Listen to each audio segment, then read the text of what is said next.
I wanted to Sure. begin with a line that really stopped me in my tracks, and it's a conversation between your character, Ryan, and your former roommate and culinary school bud, Jack. They're reminiscing on the patio, and Jack says he read somewhere that rewards always match the atrocity. We really see that played out in a big way in the film, but I'm curious how you may relate to that statement as it relates to the film, like atrocity meaning for this sake, like the darkness within, the Mm. intensity of the narrative, and the spinning plate structure that Ryan is Mm. having to navigate. What have been the biggest rewards for you in all this? Yeah, that's a deep question, man. Um, yeah, that's so I think the film it really explores, a lot of social themes, obviously, a lot of you know, class class themes. It has to do with I would say colonialism is a theme, exploitation, and I think this concentration of wealth, Right. which kind of shows up in the film as well, and it seems that that's not achieved without a price being paid, in kind of this zero sum way, so with the success of others, is like this um built in kind of failure or of a whole class of other people, Hmm. and I think a lot of people these days make that ultimate sacrifice, and it's really built into the system, so I don't know if the onus is necessarily on individuals, as much as um, these things are incentivized. I think Ryan kind of embodies this sort of Faustian bargain, that a lot of people you know deal with. It's like, I'm gonna make sure I'm okay, my family's okay, but at what price does that come? So, something I spoke with your director, Nicholas, about last year at Fantastic Fest was this concept of masking persona, because there's a line in the film where a character says, like, my life isn't all glamorous. There's a lot buried underneath that isn't so Sure. pleasant. And Yeah.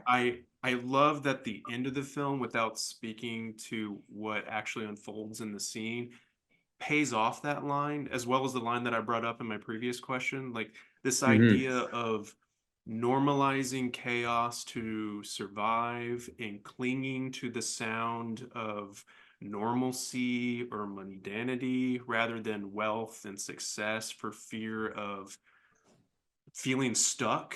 Did any of these like psychological ideas that Nicholas came up with like disrupt your thinking and your approach to things, or do you limit how far you go down a narrative's rabbit hole for fear of driving yourself crazy?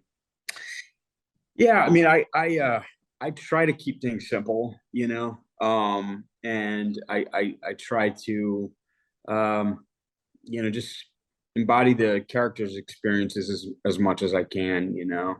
You could drive yourself crazy if you wanted to, but the great thing about the character Ryan is he's a fish out of water, Mm-hmm. and he is learning about the rules of this new place, this new job, as the audience is, and he's completely in over his head and doesn't know it. What he sees is his friend's success. He sees the house. He sees his bank account. And these are guys who started out in the same place. They were on the same level. Not too long ago. And Ryan's at a place where he, like you said, he's desperate, and he, he comes to a fork in the road where he has an opportunity to kind of sell his soul, and yeah, so he ends up doing it, and I don't want to spoil too much, but he pays a price for it. I was just curious because in seeing this film, and I guess it's been 8 months now, I feel like I've become a more observant person and transparent person. Like it causes you to investigate the darkness of humanity a bit. But what's wild about the film is that I thoroughly enjoyed the experience of it because I'm attached to Ryan. I'm rooting for his success. It had me thinking, wow, what does that say about me? Do you think it's the comfort of us being safely in our reality, separated from all of what exists on screen, that makes it perfectly normal to crave the darkness within cinema like this? Yeah, I mean, I think that the story hits on some pretty timely themes, that a lot of people can relate to. It seems to be showing up a lot in the cultural zeitgeist in films, stories that, like the Joker, these stories that have to do with class struggle. And I think that was a, a challenge with the character was, on paper, this might not be, he could have not been the most likable guy, but because I just think it's again, this is a like a dichotomy that a lot of people face on some level. I think his choices are. I think people can relate to him. I think people can relate to the guy, and people make mistakes, and I would say Ryan makes a fatal mistake. Um, but then once he's done it, there's no going back. He's kind of stuck in this life. So Yeah. yeah.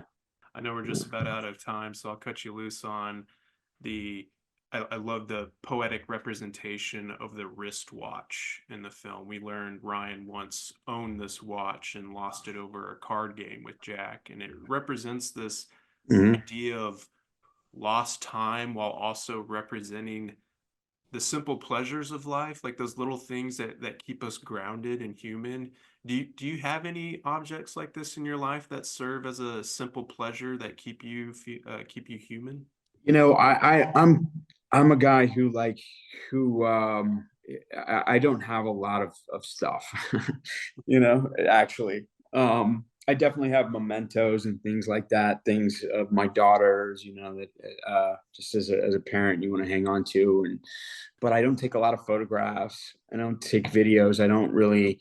I like to try to be as present as I can. But I went through a lot of transition in my life, like in the um, past decade, and I got to a point where um, I gave up a lot of stuff.